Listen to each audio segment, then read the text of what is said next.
दोस्तों, चैप्टर की शुरुआत होती है एक स्कॉर्चिंग आफ्टरनून से। तिंगे का दोपहर का सूरज पूरा आग बरसा रहा है और क्लेन अपने घर से बाहर निकलता है। आज उसे आयरन क्रॉस स्ट्रीट से वेल्च के घर तक पैदल जाना है, इसलिए वो अपना usual formal look, top hat, leather boots छोड़ देता है। उसकी जगह वो एक सिंपल लाइनन शर्ट पहनता है, ऊपर से brown coat, round felt hat और पुराने लेदर शूज़। रीज़न सिंपल है, पसीने की बदबू उसके महंगा सूट को ख़राब ना कर दे। क्लेन धीरे धीरे डैफोडिल स्ट्रीट से होते हुए आयरन क्रॉस स्ट्रीट की तरफ बढ़ता है। रास्ते में जब वो स्क्वायर के पास से गुजारता है तो उसकी नज़र ऑटोमेटिकली उधर चली जाती है, पर जो उससे दिखता है वो थोड़ा खाली सा होता है। पहले जो सर्कस के टेंट्स लगे हुए थे वो अब गायब है।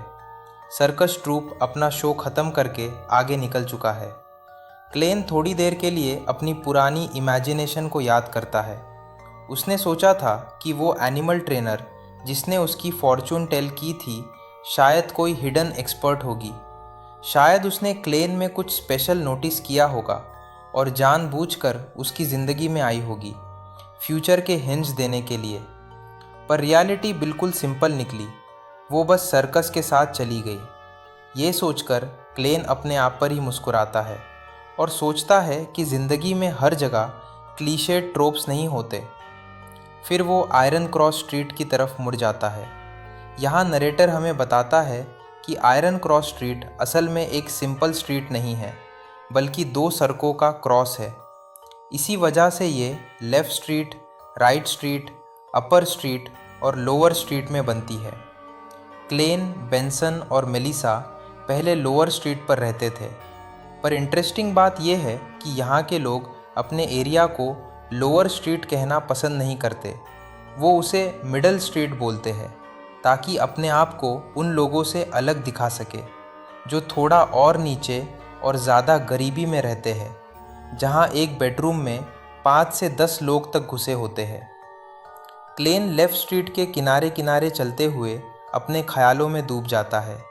उसके दिमाग में एंटीगोनस फैमिली का नोटबुक घूम रहा होता है, वो नोटबुक जो गायब हो चुकी है, जो नाइट हॉक्स के लिए बहुत इम्पोर्टेंट थी और जिसके कारण कितनी मौत हुई। ये सब सोचते सोचते उसका दिल भारी हो जाता है और चेहरा उदास। तभी अचानक एक फेमिलियर आवाज़ आती है, लड़। क्लेन चौंक कर मुड़ता है और खुद को स्माइरिन बेकरी के एंट्रेंस पर पाता है। वहाँ मिसेस वेंडी स्माइरिन खड़ी होती है, सफ़ेद बालों के साथ, हाथ हिलाकर उसे वार्म स्माइल दे रही होती है। वो नोटिस करती है कि क्लेन कुछ खुश नहीं लग रहा। क्लेन थोड़ा कैजुअली मानता है कि हाँ, थोड़ा सा लो फील कर रहा है। मिसेस वेंडी उसे समझाती है कि चाहे कितनी भी टेंशन हो, कल ज़रूर आता ही है। फिर वो उससे अपनी नई बनाई हुई स्वीट आइस टी ऑफ़र करती है, फ्री ट्रायल के तौर पर। क्लेन मजाक में कहता है कि मतलब फ्री है तो ट्राई करना बनता है। यहाँ हमें एक छोटा सा इमोशनल मोमेंट मिलता है। मिसेस वेंडी बताती है कि वो असल में सदर्नर है और अपने होम टाउन के खाने मिस करती है, pork sausages, potato bread, roasted pancakes और स्वीट आइस टी। क्लेन उनकी बात सुनकर नेचुरली स्माइल करने लगता है।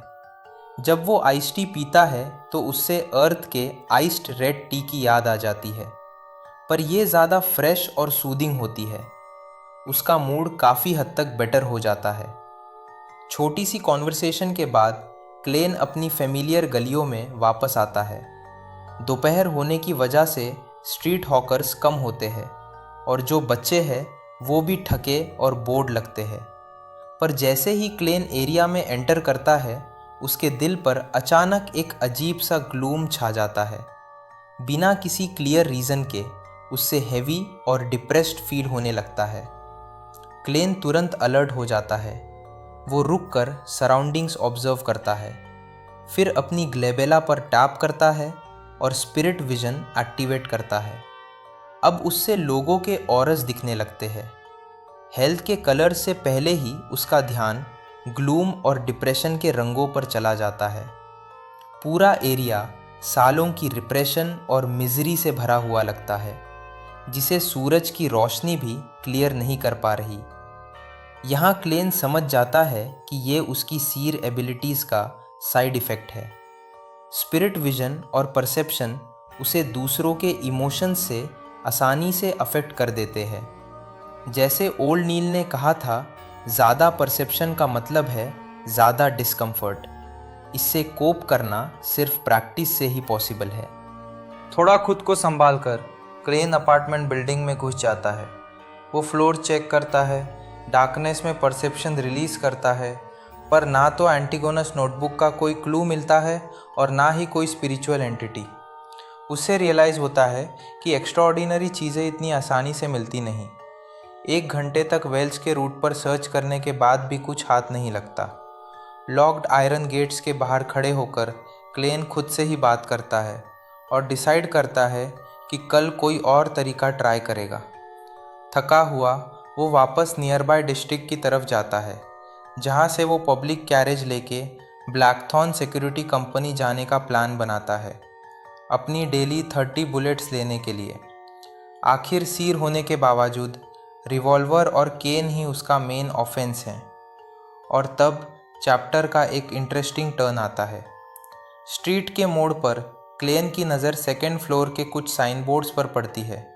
Department store, military veterans mess, और फिर एक नाम उससे रोक लेता है, डिविनेशन क्लब। क्लेन के दिमाग में तुरंत क्लिक होता है। उससे याद आता है कि उससे एक्ट एज अ सीर करना है। नए आइडियाज़ चाहिए, नया एक्सपोजर चाहिए।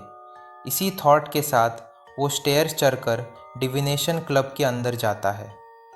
अंदर एक वेल ड्रेस्ड फीमेल अटेंडेंट उससे ग्रीट करती है और पूछती है कि वो फॉर्चून टेलिंग करवाना चाहता है या क्लब ज्वाइन करना। क्लेन कैजुअली मेंबरशिप कंडीशंस के बारे में पूछता है। उसे बताया जाता है कि एनुअल फ़ी काफ़ी हैवी है, पहले साल 5 पाउंड्स। क्लेन अंदर ही अंदर सोचता है कि इतना पैसा तो उसके पास है ही नहीं। चैप्टर यहीं पर एंड होता है, एक सस्पेंस के साथ। क्या क्लेन सिर्फ फॉर्चून टेलिंग करवाएगा या फिर किसी तरह डिविनेशन क्लब का हिस्सा बनेगा? और क्या ये जगह उसकी सीर जर्नी में कोई नया रास्ता खोलेगी? ये सब जानने के लिए नेक्स्ट चैप्टर का वेट करो।